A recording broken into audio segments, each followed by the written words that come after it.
Black होलो road का घर। Black होलो नाम का कस्बा बहुत शांत था, इतना शांत कि ये किसी के लिए भी असहज था।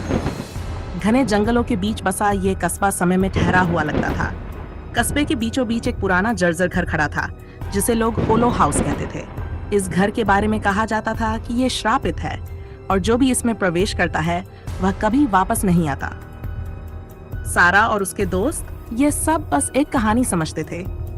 कॉलेज के कुछ जिज्ञासु छात्र वे इस घर से जुड़े रहस्यों को जानने के लिए ब्लैक होलो आए थे। स्थानीय लोगों की चेतावनी को नजरअंदाज करते हुए वे उस घर के सामने खड़े थे, जो समय की मार से टूटता हुआ प्रतीत हो रहा था। यही है वो जगह, जैसन ने कहा, जो सारा के दोस्तों में से एक था। उसकी आवाज में उत्तेजना थी, लेकिन डर भी छुपा हुआ था। मुझे कुछ अजीब लग रहा है, सारा ने कहा। उसकी नजरें घर पर टिकी थीं। डरपोक मत बनो, अमांडा ने मजाक किया। ये तो बस एक घर है। लेकिन ये सिर्फ एक घर नहीं था। जैसे ही उन्होंने घर के अंदर कदम रखा, दरवाजा जोर से बंद हो गया। ठंडी हवा और हर तरफ से आने वाली एक अनजानी निगाह की भावना ने उन्हें जकड़ लिया। उन्हें लग रहा था कि कुछ उनका पीछा कर रहा है। घर के अंदर आते ही दरवाजा अपने आप बंद हो गया। अमांडा ने घबराते हुए हंसकर कहा, शायद ये हवा होगी। वे घर के अंदर घूमते रहे, टूटी फूटी दीवारें, धूल से ढकी चीजें और डरावनी चुप्पी का सामना करते हुए। जैसन आगे बढ़ गया, जबकि सारा और अमांडा पीछे रह गईं। सारा ने अचानक एक आवाज सुनी, हल्की फुसफुसाहट, मानो कोई बहुत दूर से बुला रहा हो। तुमने कुछ सुना? सारा ने अमांडा से पूछा, लेकिन वह कुछ नहीं सुन पाई। फुसफुसाहट और तेज हो गई।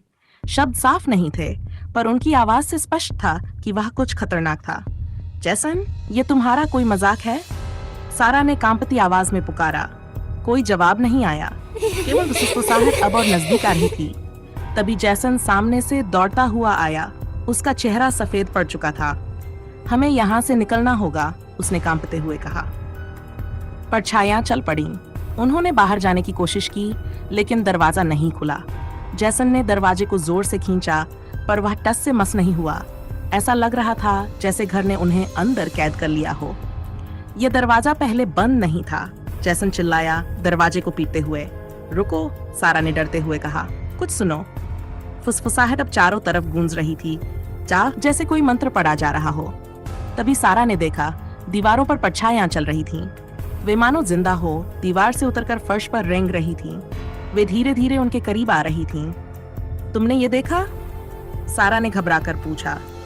अचानक एक परछाई अमांडा की ओर लपकी और उसकी टांगों में लिपट गई।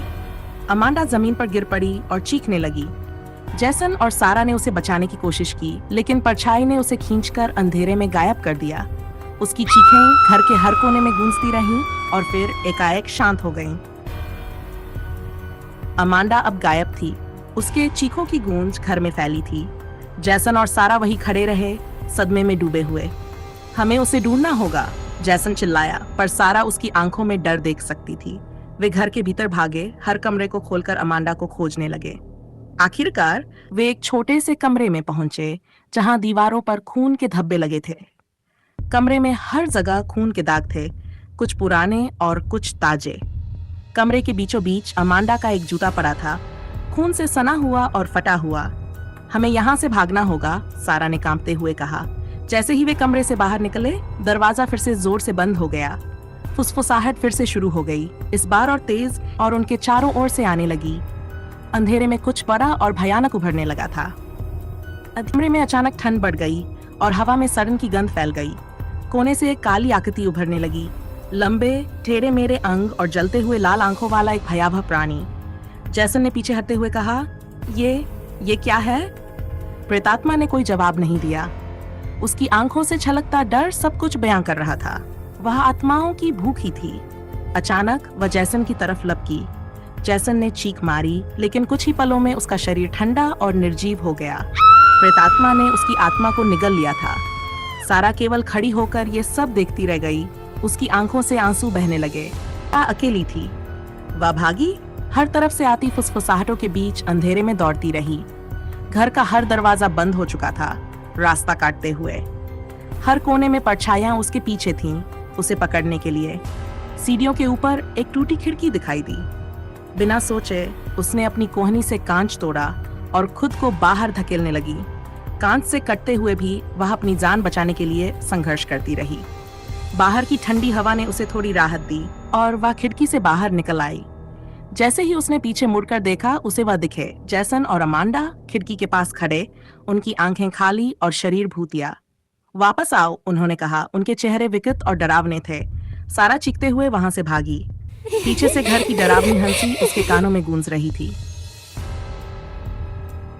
सारा ने कभी नहीं बताया कि उस घर में क्या हुआ था, लेकिन ब्लैक होलो के लोग जानते थे। उन्होंने इसे पहले भी देखा था और वे जानते थे कि वह घर हमेशा भूखा रहेगा, नई आत्माओं की प्रतीक्षा में।